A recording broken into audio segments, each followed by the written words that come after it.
Comment devenir un homme dominant? Bonjour à tous, c'est Fabrice Julien, coach et auteur expert en séduction, et dans cette vidéo on va parler des hommes dominants. On fera une petite parenthèse sur les femmes dominantes à la fin de la vidéo. Alors les amis, comment devenir un homme dominant? Alors il y a des gens qui sont gênés par cette terminologie dans le sens où homme dominant c'est souvent un monstre, un Harvey Weinstein, un machin, un truc. Alors qu'en fait, moi quand je parle d'homme dominant, de mâle alpha, etc., je parle plutôt d'un leader, un mec plus confiant avec une puissance virile, etc. Pas un bâtard, un connard, etc. Donc voilà, ça va vraiment. Si le mot vous dérange, devenir un homme dominant, vous pouvez remplacer par devenir un leader. C'est quelque chose, des qualités que je vais vous communiquer qui vous serviront en séduction évidemment pour plaire aux femmes, mais dans beaucoup d'autres domaines de votre vie, comme le game en général, il y a juste un bémol dans lequel je vous invite à faire attention, c'est au travail avec votre boss, parce qu'il y a des boss qui ont du mal à supporter, enfin il y a deux sortes de boss. Il y a des boss qui vont avoir du mal à supporter que leurs employés deviennent un peu dominants, un peu alpha, et ça va être un concours de bites, de coq, et ça va être ridicule. Mais il y a aussi des boss qui vont être contents d'avoir un putain de mâle alpha dans leur équipe et qui vont, au contraire, ça va vous faire monter dans la hiérarchie. Donc voilà, il y a juste ce petit bémol, mais sinon c'est tout bénef de devenir un mec plus dominant. Donc comme j'ai dit, il y a la mauvaise image du mec dominant, donc remplacez ça par leader si ça vous dérange. Les femmes elles vont dire ouais ils font du manspreading, c'est des connards, machin. Non, c'est pas du tout l'idée ici. Il y a le problème voilà, du mâle alpha, il y a des gens qui disent oui mâle alpha ça n'existe pas. Ça existe dans plein d'espèces qui sont proches de l'homme, chez certaines espèces de singes notamment, ça existe beaucoup dans la nature, chez les loups, etc. Quand tu vois Obama qui fait un discours et tout le monde qui écoute, quand tu vois qu'un mec qui est un peu connu, toutes les filles le veulent, tu te dis, bah alors c'est un mec dominant et ça attire les meufs. Alors pourquoi ça n'existe pas? Tu vois, c'est un peu renier la réalité que de dire que ça n'existe pas chez l'homme. C'est politiquement incorrect de dire que ça existe, mais l'observation de tous les jours montre que c'est le cas. Donc voilà. Par contre, un mâle alpha, un homme dominant, ça va pas être un mec qui est toujours en train de chercher la merde tous les samedis soirs, en train de vouloir se battre. Ça va pas être un mec qui joue au gros dur, mais au faux gros dur, tu vois, que ça sonne faux. Ça va pas être non plus un mec qui fait toujours un concours de beats. Je vois trop de mecs dans la communauté de la séduction qui tombent dans ces travers-là et c'est pas bon non plus. C'est pas non plus le fantasme du James Bond que pour être un homme dominant, faut être un putain de gros alpha avec les gros muscles et tout. Et t'as des mecs qui sont là, ils sont tous les jours à la muscu, ils baissent pas. Ils sont tous les jours à la muscu, ils ont des putains de gros muscles, ils font ah, lui c'est un alpha. Et toi tu baises 15 meufs par mois et eux ils sont là, et ils baissent pas mais ils ont des gros muscles et voilà. Alors ça t'empêchera pas de baiser d'être musclé. Attention, je dis pas ça, mais je dis que c'est pas forcément le problème numéro 1 pour baiser. Et que être un con qui se galvanise de sa virilité de muscles mais qui au final baisse pas, bah, c'est un peu dommage. Donc il faut une remise en question. Si je dis ça, c'est pour les challenger et qu'ils comprennent que c'est bien de faire du sport, mais pour coucher avec des filles et être un putain d'homme dominant, d'homme alpha, c'est pas forcément la meilleure chose. Voilà, la voie royale. Alors, un homme dominant, un homme alpha, c'est quelqu'un qui se connaît, donc il connaît ses forces, il mise sur ses forces, il connaît aussi ses limites, il a de la kryptonite, on a tous une kryptonite et on évite voilà, des fois de s'y exposer, mais on a nos terrains forts et tout et on mise dessus. Ensuite, un homme dominant, c'est quelqu'un qui arrive à contrôler ses émotions par rapport au mâle bêta ou voilà, au mâle pas dominant qui va être plus un mec, voilà, il y a une petite perturbation extérieure, ah là là, je suis brisé, etc. Je remets tout en question, ma vie, ça fait un peu faible, tu vois. Non, un homme alpha, effectivement, il sait se remettre en question. Je sais pas, si tu fais 15 open dans la rue avec une phrase d'accroche et que tu as 0 résultat, bon, tu vas te dire, ok, ça marche pas. Mais si tu fais une approche et que ça marche pas, tu vas pas te dire, ça marche pas, j'arrête, je suis nul, je suis un naze, machin. Moi aussi, des fois, ça marche pas, c'est normal. Mais l'important, c'est que ça marche sur un certain nombre de fois. Par contre, quand ça marche pas du tout, soit c'est pas un bon jour, soit c'est que je fais quelque chose de travers, ma phrase d'accroche n'est pas bonne, etc. Faut accepter aussi la remise en question, toujours foncer dans le mur, jamais s'excuser, être une tête de mule dans ses conneries et tout, c'est pas ça être un alpha, tu vois. Numéro 5, un mâle alpha, c'est quelqu'un qui assume ce qu'il veut, par exemple, tu me plais, voilà, il assume son intérêt, il assume qu'une jolie femme lui plaît, il n'a pas honte, il s'en cache pas, comme le bêta. Mais c'est pas quelqu'un qui va vouloir plaire à tout le monde. Le bêta, il veut plaire à tout le monde, etc. Tu peux pas plaire à tout le monde. Par exemple, quand tu veux draguer dans la rue, tu vas vendre du rêve à certaines filles, il y a des mecs qui vont t'admirer pour ça, puis tu as tous les jaloux, les frustrés, tu as les meufs de chez Mademoiselle qui vont être outrées. Tu ne peux pas plaire à tout le monde, donc il faut faire ce qui te plaît à toi dans la mesure où ça fait du mal à personne et où ça t'aide à grandir. Ce que tu penses être juste, ce que tu penses qui va t'aider. Voilà. Ensuite, ce que vous pouvez faire aussi, c'est pas chercher l'approbation de tout le monde. Par exemple, il y a des mecs qui vont draguer dans la rue, la fille va dire ma couleur préférée c'est le bleu, le mec va dire ah ben moi aussi, elle va dire ma série préférée c'est Friends, ah ben moi aussi. Tu n'es pas obligé d'être toujours d'accord. Je suis de gauche, ah ben moi aussi. Je suis musulmane, ah ben moi aussi. Non, tu vois, c'est pas chercher toujours l'approbation de tout le monde. Il ne s'agit pas de confronter les gens, de les challenger, etc. Tu peux dire, je sais pas, oh ben, c'est vrai que le bleu ça va, mais moi ma couleur préférée c'est le vert. Par exemple, c'est pas contrarier pour le plaisir, mais c'est juste être vraiment qui on est, tu vois. Il ne s'agit pas de chercher la merde pour le plaisir non plus ou contrarier pour le plaisir, à part des fois pour taquiner ou pour challenger. Mais il ne s'agit pas de dire t'amènes à tout, etc. Voilà, j'espère que vous avez compris l'état d'esprit. Il ne faut pas être une serpillière non plus, sans personnalité, etc. Non, vous devez être un peu de piquant, tu vois. L'homme dominant, il sait dire oui. Alors paradoxalement, vous allez me dire, mais dire oui, c'est difficile.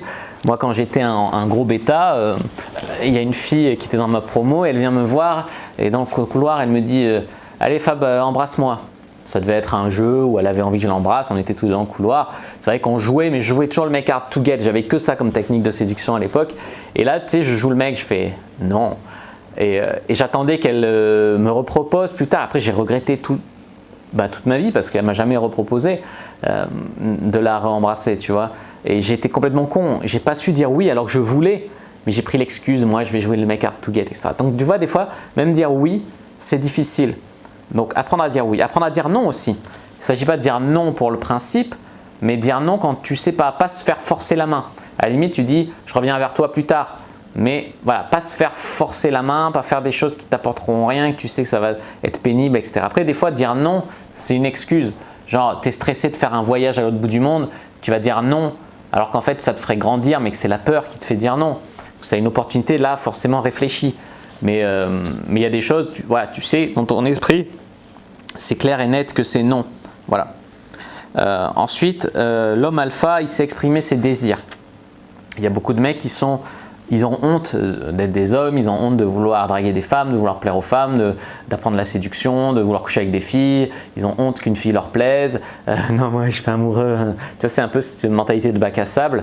Ça, non, voilà, c'est plus une mentalité de bêta qui s'assume pas. Donc, plus s'assumer. Ça veut pas dire mettre des mains au cul, être irrespectueux. Ça veut dire ne pas avoir peur de faire de la sexualisation avec une fille, par exemple. Témoigner un intérêt. Numéro 10. Donc ça, c'est le body language de l'homme alpha, de l'homme un peu dominant. Donc, posture un peu plus ouverte, occuper un peu l'espace. Alors, ils vont dire le manspreading, machin. Ça va, c'est pas non plus… voilà, tu peux te mettre à deux sur le canapé. Mais par exemple, la fille, elle s'assoit là, c'est pas avoir honte de mettre sa main derrière comme ça. Pas dans un contexte déplacé, tu vois, mais dans un contexte de séduction. Oui. L'eye contact, oser regarder les gens dans les yeux, oser sourire, mais pas sourire avec excès. Une voix posée, pas une voix qui part dans les aigus. Enfin, il y a beaucoup de choses comme ça qui sont importantes. Oser toucher, un toucher bref, tactile sur des zones sociales, c'est des choses qui vont vachement vous aider. L'humour sexy alpha, parce que les bêtas, ils vont faire des blagues à la Jamel ou autre, qui vont être des blagues un peu bouffons. T'es le bouffon, t'es le loser, mais ça fait rire, tu vois. L'homme alpha, il a un humour un peu plus piquant, un peu plus grinçant, un peu plus noir parfois. En tout cas, un peu plus challengeant pour la fille. C'est ce que j'appelle l'humour sexy alpha. C'est un mélange un peu magique des fois entre vantardise, taquinerie et humour, tu vois. Voilà, donc c'est très important de maîtriser l'humour sexy alpha. Il y a une bonne et une mauvaise façon de faire rire une fille en fait. J'ai fait une vidéo d'ailleurs sur comment faire rire une fille. J'ai fait une vidéo sur le mâle alpha. N'hésitez pas à aller les voir. Un homme dominant, il a des objectifs dans la vie. Alors, il a un but, des objectifs qui sont déterminés. Je ne sais pas, réussir dans son business, une ligne directrice, trouver une femme qui lui plaît, j'en sais rien. Mais je vois trop de mecs qui changent tous les matins d'objectifs. Au final, ils font rien dans leur vie. C'est des branleurs, c'est des losers, etc. Alors, effectivement, ce n'est pas un état défini d'être un loser ou d'être un branleur. Mais on peut l'être à un moment, se chercher sa voie, etc. Moi, je sais que ça m'aide vraiment d'avoir mon business, par exemple, comme ligne directrice dans ma vie. Des fois, j'ai des peines de cœur, des fois, j'ai ci, j'ai ça, mais je bosse sur mon business Et ça m'aide énormément. J'ai mon game aussi. Mon game, c'est quelque chose qui me canalise dans la vie. Ça m'aide sur les émotions, ça m'aide à avoir confiance en moi, ça m'aide énormément. Ayez des lignes directrices, ça peut être votre sport, je ne sais pas, quelque chose qui vous aide et qui vraiment vous maintient, et des objectifs là-dedans pour grandir, pour vous améliorer, etc. Ça va vraiment faire de vous un mec avec un autre mindset et un putain de mec plus alpha. C'est un meneur, l'homme dominant, c'est-à-dire un mec qui, les autres, ils ont assez confiance pour le suivre, ils lui font confiance parce que c'est plus souvent un winner qu'un loser. Donc dans une certaine mesure, on a confiance en lui, on croit en lui, il est fédérateur. Ça peut être aussi négativement, même si je conseille plutôt d'envoyer de la positivité, mais jeter des pierres sur les ennemis en commun, ça peut créer des liens aussi et faire une forme de lead. Voilà, dans être un meneur aussi, ça peut être le mec qui va oser prendre la main d'une fille et lui proposer de s'isoler pour l'embrasser. Tout ça, ça rentre dans le fait d'être un meneur. C'est un mec qui gère sa peur. Je veux dire, j'ai déjà vu des mecs avoir un rencard, se faire inviter directement chez une fille pour baiser et ne pas y aller parce qu'ils ont un peu mal au ventre, tu comprends? C'est normal, ça te stresse. Moi aussi, des fois, je vais à un rencard, j'ai un tout petit peu mal au ventre. Il faut apprendre à gérer sa peur. Alors, je ne dis pas que si tu as la gastro, tu vas forcément, tu vois, mais si c'est un petit… Apprendre à gérer sa peur, c'est apprendre à reconnaître quand est-ce que tu sors de ta zone de confort et que ça te challenge et que tu vas le faire, ça va te faire grandir. Et quand est-ce que ça va vraiment pas ou tu veux vraiment pas le faire. Je sais pas, moi, je n'ai pas envie de faire un saut à l'élastique. Effectivement, ça me fait peur, mais je vois pas l'intérêt, c'est pas quelque chose qui me plaît. Mais par contre, aller à des dates, tenter des trucs avec des meufs, ça me fait peur, ça me challenge, mais je sais que ça me le fait, c'est en accord avec moi, c'est aligné, et là je gère ma peur pour le faire. C'est pas un mec qui abandonne facilement avec des excuses de merde. Ouais mais Fab, toi t'es brun, moi je suis blond, les filles elles préfèrent les bruns. Ouais mais Fab, moi je suis black, les filles elles préfèrent les blancs. Ouais mais Fab, moi je suis grand, les mecs elles préfèrent les mecs petits. J'ai déjà entendu celle-là. Non, les filles généralement elles préfèrent les mecs un peu grands. Mais…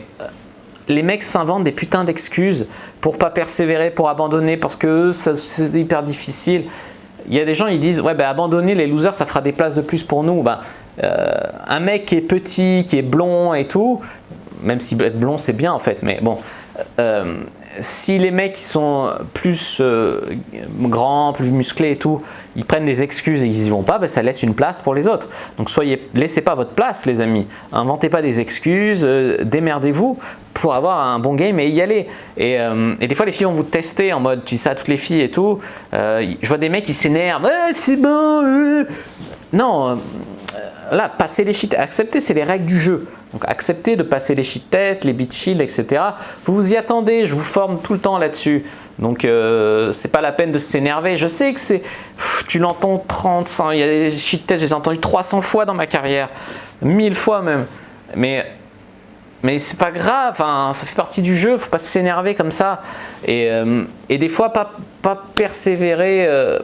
Tu vois, des fois les filles elles disent désolé j'ai un copain, mais elles te regardent même pas, elles t'insistent un peu, en fait ça se passe mal, ou en fait j'ai pas de copain, voilà. Je dis pas de draguer une fille qui est bien avec son copain, qui est bien dans son couple et que c'est bien, mais je dis que des fois c'est du mytho que les filles ont un copain, elles disent ça, elles te regardent même pas, et si tu persévères un peu, là elles te regardent et là elle dit ok ce mec a des couilles, il ose insister un peu, donc je vais évaluer sa requête parce que je veux un mec qui a des couilles et qui sait ce qu'il veut dans la vie. Et voilà, je ne dis pas de draguer une fille en couple qui va bien dans son couple, etc. Non, on respecte les frères qui sont en couple, évidemment. Mais si ça ne va pas dans le couple ou quoi, voilà, c'est aussi le choix de la fille de tromper son mec aussi, tu vois, ou de mentir sur le fait qu'elle est en couple. Donc, c'est discutable. Tout ça pour dire ne pas abandonner facilement, mais ne pas être un lourd qui suit, qui harcèle, etc. non plus. Être bienveillant, souvent, quand on est frustré, mal dans sa peau, un faux alpha en fait, on cherche la merde, on aime les conflits, on a de l'énergie négative, on prend la mouche facilement. Mais j'étais comme ça au début. J'étais peut-être dans la jalousie d'autres coachs qui réussissaient mieux. Alors, des fois, ils réussissaient mieux par un marketing, ils étaient moins bons. Des fois, ils mitonnaient des trucs à 100 mètres. Leur caméra cachée, c'est des acteurs, des actrices, c'est ci, c'est ça. C'est cramé à 100 mètres. Que c'est de la mise en scène et les gens ils y croient et toi tu es dégoûté parce que toi tu fais du vrai travail et que les gens ils préfèrent parce que c'est mieux filmé les caméras cachées qui sont fausses. Ça peut être énervant, ça peut t'atteindre et tout. Et j'étais comme ça avant de travailler sur moi et tout. Et aujourd'hui, voilà, je sais que les vrais vont faire la différence et que les autres, ils se feront pigeonner, mais ils auront bien mérité au final de se faire pigeonner. Moi, je fais ma part du travail pour les mettre sur la bonne voie, leur montrer des vrais trucs. S'ils ne respectent pas, ils ne respectent pas. Tout ça pour dire, être bienveillant, voilà, pas être dans les petits coups mesquins, les coups de pute, si, ça. Non, on va éviter ça. Ensuite, ça montre que tu es mal dans ta peau, que tu n'as pas encore fini ton chemin en fait. C'est pas grave d'être un peu comme ça au début, mais j'ai été un peu comme ça, j'ai fait des erreurs aussi, des conneries, mais voilà, on est là pour s'améliorer, pour travailler sur nous. Numéro 18, montrer l'exemple. Je vois trop de mecs qui donnent des conseils en séduction par exemple et qui montrent pas. Il y a même un coach à Lyon, il est puceau. Il est puceau. Il t'explique comment draguer des filles avec un aplomb incroyable. Mais là, elle, t'aurais dû l'aborder un peu plus comme ça, machin. Il est puceau. C'est pas possible. Alors, effectivement, il y a des gens, ils vont dire, on n'a pas besoin de faire pour enseigner. Effectivement, on peut enseigner sans faire, mais enfin, le fait de faire, d'avoir de l'expérience du terrain et tout, ça te donne quand même un recul réel.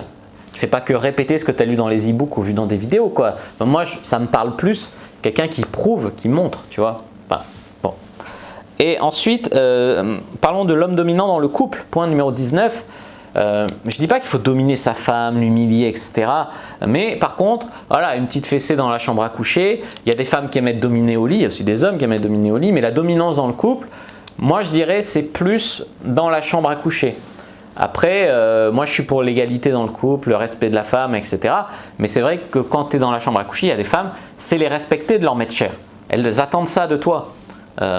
Et quand tu les baises pas ou que tu les prends pour des saintes nitouches ou voilà, elles se sentent pas respectées paradoxalement. Donc il y a une distinction à faire entre le respect dans le couple quotidien et le respect dans la chambre à coucher.